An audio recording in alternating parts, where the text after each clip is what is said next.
জয় রাধে। হরিদাস কহে প্রভু চিন্তা না করিহ, যবনের সংসার দেখি দুঃখ না ভাবিহ। হরিদাস ঠাকুর উত্তর দিলেন, প্রভু তুমি দুশ্চিন্তা করো না, এই জগৎ যবনে ভরে গেছে দেখে তুমি দুঃখিত হয়েও না। শ্রীর হরিদাস ঠাকুরের এই উক্তি শ্রীচৈতন্য মহাপ্রভুর সেবায় সর্বান্তকরণে যুক্ত হয়েছেন যে ভক্ত তার উপযুক্ত। অধপতিত জীবের দুর্দশা দর্শন করে মহাপ্রভু যখন দুঃখিত হন তখন তার ভক্ত তাকে সান্ত্বনা দিয়ে বলেন, প্রভু আপনি উদ্বিগ্ন হবেন না। এটি হচ্ছে আদর্শ সেবার ভাব। সকলেরই কর্তব্য হচ্ছে এই আদর্শ অবলম্বন করে শ্রীচৈতন্য মহাপ্রভুর উদ্বেগ দূর করা। যিনি পতিত পাবন শ্রীচৈতন্য মহাপ্রভুর এই উদ্বেগ দূর করার চেষ্টা করেন তিনি নিঃসন্দেহে ভগবানের সবচাইতে অন্তরঙ্গ ভক্ত। আর যারা সেই সমস্ত ভক্তদের নিন্দা করে তারা সবচাইতে বড় অপরাধী। যারা তা করে তারা কেবল তাদের ঈর্ষাপরায়ণ আচরণের দণ্ডভোগের প্রতীক্ষা করছে। যবন সকলের মুক্তি হবে অনায়াসে, হারাম হারাম বলি কহে নামা ভাসে। যবনেরা যেহেতু হারাম হারাম বলতে অভ্যস্ত, তাই তারা এই নামাভাসের ফলে অনায়াসে মুক্তি লাভ করবে।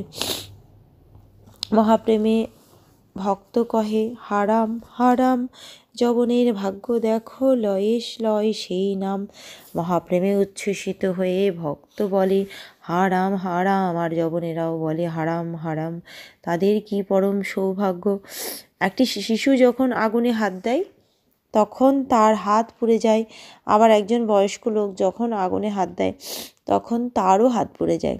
হরিদাস ঠাকুর এখানে বলেছেন যে শুদ্ধ ভক্ত মহাপ্রেমে উচ্ছ্বসিত হয়ে হারাম হারাম বলে। আর যবনেরা যদিও হারাম শব্দটির অপ্রাকৃত অর্থ জানে না, তবুও তারা তাদের দৈনন্দিন জীবনে এই শব্দটি ব্যবহার করে। যবনের হারাম শব্দটির অর্থ জঘন্য, কিন্তু ভগবত প্রেমে উচ্ছ্বসিত হয়ে ভগবানকে সম্বোধন করে হা রাম শব্দটি উচ্চারণ করেন। যেহেতু হা রাম সেই শব্দটি চিন্ময় জগতের সর্বমঙ্গলময় ভগবানের নাম, তাই তা উচ্চারণের ফলে যবন বা ভগবত ভক্ত উভয়েরই পরম কল্যাণ সাধিত হয়।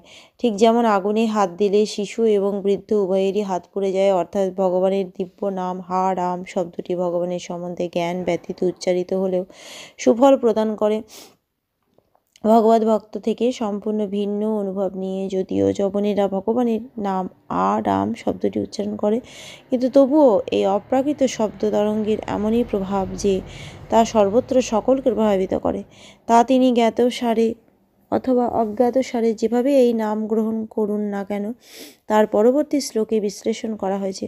যদ্যপি অন্য সংকেতে অন্য হয় নামাভাস, তথাপি নামের তেজ না হয় বিনাশ।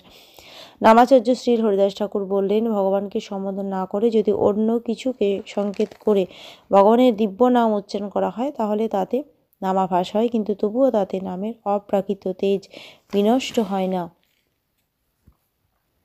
আজকের পাঠ এই অবধি। ভজ শ্রীকৃষ্ণ চৈতন্য প্রভু নিত্যানন্দ, শ্রী অদ্বৈত গদাধর শ্রীবাসাদি গৌরে ভক্তবৃন্দ। হরে কৃষ্ণ কৃষ্ণ কৃষ্ণ হরে হরে, হরে রাম রাম রাম হরে হরে। জয় রাধে জয় রাধে জয় রাধে জয় রাধে, জয় রাধে।